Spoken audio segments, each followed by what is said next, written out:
Hello दोस्तों, मैं हूं राकेश कुमार और आज के वीडियो लेक्चर में अपन पढ़ने वाले हैं ट्रांसपोसोम मीडिएटेड जीन टैगिंग। तो दोस्तों, आपको पता ही है कि मैं आपके लिए Hindi and English by language notes type की वीडियो लेक्चर लेके आता हूं। तो अच्छा लगे तो लाइक एंड सब्सक्राइब कर दीजिए और दोस्तों के साथ तो शेयर आप जरूर ही करेंगे, ठीक है। ट्रांसपोसोम टैगिंग, भाई ट्रांसपोसोम टैगिंग होता क्या है, इन सब के बारे में अपन एक एक करके पढ़ेंगे। तो पहले तो अपन देखेंगे कि इंट्रोडक्शन, कि भाई ट्रांसपोसोम टैगिंग होती क्या है, role of gene tagging, transposome tagging and transposome tagging of plant gene और डिफिकल्ट इन ट्रांसपोसोम टैगिंग, इन सब के बारे में अपन डिटेल से स्टडी करने वाले हैं। तो आप वीडियो के एंड तक बने रहिए एंड वीडियो को लाइक कर दीजिए। जीन टैगिंग स्ट्रेटेजी का यूज जीन को आइसोलेट करने के लिए किया जाता है, जो कि एक डिटेक्टेबल फिनोटाइप प्रोड्यूस करता है। जीन टैगिंग से अपन को क्या, एक तो फिनोटाइप प्राप्त होता है। Gene tagging recognisable DNA fragment को जीन में इंसर्ट कराने की एक तरह से मेथड बोल सकते हैं। कि भाई क्या होता है जीन टैगिंग, कोई भी डीएनए फ्रेगमेंट है ना, अपने के पास कोई डीएनए फ्रेगमेंट है, उसको जीन में इंटर कराने की ही मेथड को अपन जीन टैगिंग बोलते हैं। टैगिंग का मतलब क्या है, भाई किसी चीज को अपन टैग कर दे। जैसे कि यहाँ पर अपन के पास डीएनए फ्रेगमेंट है, तो इस डीएनए फ्रेगमेंट एक तरीके से अपन के मार्क है और उसको अपन किसी जीन में इंटर करवा रहे हैं। तो अपन इस मेथड को, इस प्रोसेस को अपन क्या बोल सकते हैं, जीन टैगिंग, ठीक है। तो अब जीन टैगिंग करने के लिए अपन को रिक्वायरमेंट तो होगी ना, किस तरीके से करेंगे। तो इसके लिए अपन यूज करते हैं एक तो टीडीएनए को, एक ट्रांसपोसोम को अपन यूज करते हैं gene tagging and gene analysis में। तो अपन डेफिनेशन देख लेते हैं एक बार, जीन टैगिंग होती क्या है। Gene tagging recognisable DNA fragment को जीन में इंटर कराने का मेथड है, जिसमें एक जीन ऐसा होता है जो जीन के फंक्शन को डिस्टर्ब कर देता है। क्या होता है कि जैसे ही डीएनए फ्रेगमेंट जीन में इंटर करेगा ना, तो जीन का फंक्शन क्या हो जाता है, डिस्टर्ब हो जाता है। इंसर्ट कराई गई जीन को इजिली अपन रिकॉग्नाइज किया जा सकता है। जैसे अपन जीन में जो इंटर करवाते हैं ना, तो फिर अपन जीन को इजिली रिकॉग्नाइज पहचान सकते हैं। इंसर्ट फ्रेगमेंट एक वेल कैरेक्टराइज्ड ट्रांसपोजेबल एलिमेंट होता है जो मोस्टली सीक्वेंस्ड होता है। अब ये जो जीन टैगिंग है, ये किस किस पर बेस्ड होती है, एक तो TDNA of agrobacterium, a transposable element, a retroviral genome, इन तीनों पे ये बेस्ड होती है। तो अपन के सिलेबस में है ओनली ट्रांसपोसोम टैगिंग। तो ट्रांसपोसोम टैगिंग आइए जान लेते हैं। इसमें कुछ भी नहीं है। जैसे जीन टैगिंग में क्या करते हैं, जीन टैगिंग में अपन एक डीएनए फ्रेगमेंट लेते हैं और उस डीएनए फ्रेगमेंट को जीन में इंटर करवाते हैं। और यहाँ पर क्या करेंगे, यहाँ पर अपन एक ट्रांसपोजेबल एलिमेंट लेंगे और उसको किसी जीन में क्या करवाएंगे, इंटर करवाएंगे। बस इतना सा है।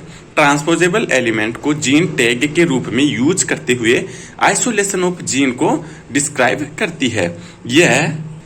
यह स्ट्रेटेजी एनिमल एंड प्लांट दोनों पर एप्लीकेबल होती है। कि ये अपन किस पर यूज कर सकते हैं, एनिमल एंड प्लांट दोनों पर एप्लीकेबल होती है। A transposable element is a DNA sequence. अब ट्रांसपोजेबल एलिमेंट क्या होता है, ट्रांसपोजेबल एलिमेंट एक तरीके से डीएनए का सीक्वेंस होते हैं, जिसे अपन क्या बोल सकते हैं, मोबाइल एलिमेंट बोल सकते हैं। मोबाइल एलिमेंट का मतलब ये है कि यह किसी, जैसे कि कोई भी जीनोमिक डीएनए है ना, तो उसमें क्या अपना लोकेशन चेंज कर सकता है, अपनी पोजीशन चेंज कर सकता है। तो अपन इसको क्या बोलेंगे, ट्रांसपोजेबल एलिमेंट बोलेंगे। A transposable element is a DNA sequence. Transposable element एक तरीके से डीएनए सीक्वेंस होता है that has ability to change it location. ये अपनी क्या लोकेशन चेंज करता रहता है इन द जीनोम में। It is can transpose from one location to another location the genome। कि भाई ये जीनोम में अपनी एक लोकेशन से दूसरी लोकेशन में क्या मूव करता रहता है। Some transposable element behave like retrovirus.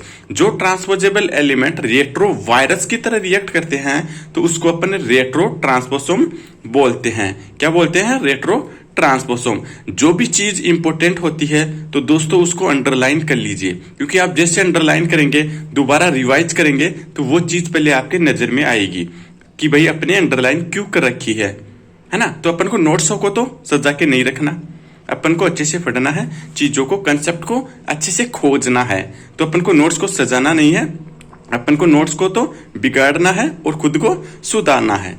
जब ट्रांसपोसोम जीन के अंदर इंटीग्रेट होता है तो जीन का फंक्शन लॉस्ट होता।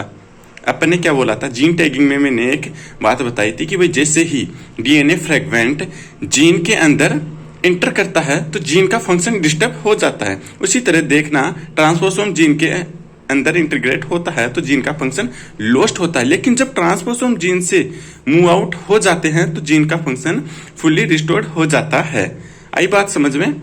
इस प्रकार जब double stand element match gene में इंटीग्रेट होता है तो जीन फंक्शन फुल्ली रिस्टोर्ड हो जाता है। इस प्रकार जब मेज में double stand element chromosome number 9 पर C1 जीन के साथ इंटीग्रेट हो जाता है तो C1 का फंक्शन क्या हो जाता है? सुप्रेस्ड हो जाता है और कलरलेस क्रिनेस प्रोड्यूस होते हैं। द डबल स्टैंड में आल्सो ट्रांसपोसोम इज द जर्म। इस डायग्राम के द्वारा समझना, जैसे कि ये ट्रांसपोसोम है, ये जीन है। अब अपन को ट्रांसपोसोम को जीन के अंदर इंटर करवाना है तो ये देखिए ये जीन है, दोनों जीन साइड में जीन है और ट्रांसपोसोम बीच में इंटर कर चुका है। तो क्या होगा, यहाँ पे फ्लैंकी सीक्वेंस एज ए ट्रांसपोसोम प्रोब की तरह फंक्शन करेगा। ये छोटा सा डायग्राम है, कुछ भी नहीं है, बस ये आपको एग्जाम में बनाना है। एप्लीकेशन जान लेते हैं। Transposome tagging has been used to isolate several gene in maize. कोई भी मतलब मेज में, टोमेटो में, टोबैको, राइस, इनमें जीन को आइसोलेट करने के लिए अपन ट्रांसपोसोम टैगिंग का यूज कर सकते हैं। कौन कौन सी जीन्स को आइसोलेट किया जा चुका है, जैसे कि A1 है, A2 है, BZ2 है, C1, C2 है ना, ये सब किस में है? मेज में है। टोमेटो में CF9 है, डैम है, टोबैको में CF4A है, राइस में EIEF1 है। ठीक है, और इसी के साथ अपन gene expression gene, silencing and knock out gene, site directed mutagenesis में, इन सब में अपन ट्रांसपोसोम टैगिंग का यूज करते हैं। तो दोस्तों आज का वीडियो लेक्चर कैसा लगा? अच्छा लगा तो लाइक एंड सब्सक्राइब जरूर करिए और ऐसे ही Hindi and English bilingual notes type के वीडियो लेक्चर देखने हैं तो चैनल को जल्दी ही सब्सक्राइब करिए और दोस्तों के साथ भी शेयर करिए। यदि आपको कोई टॉपिक समझ में नहीं आता है या कोई टॉपिक में नोट्स बनाने में प्रॉब्लम हो रही है तो आप कमेंट कर दीजिए, नेक्स्ट वीडियो में उसी का ही अपलोड करूंगा। और यदि इन नोट्स की PDF चाहिए तो आप टेलीग्राम ग्रुप ज्वाइन कर लीजिए। तब तक के लिए जय हिंद, थैंक यू दोस्तों।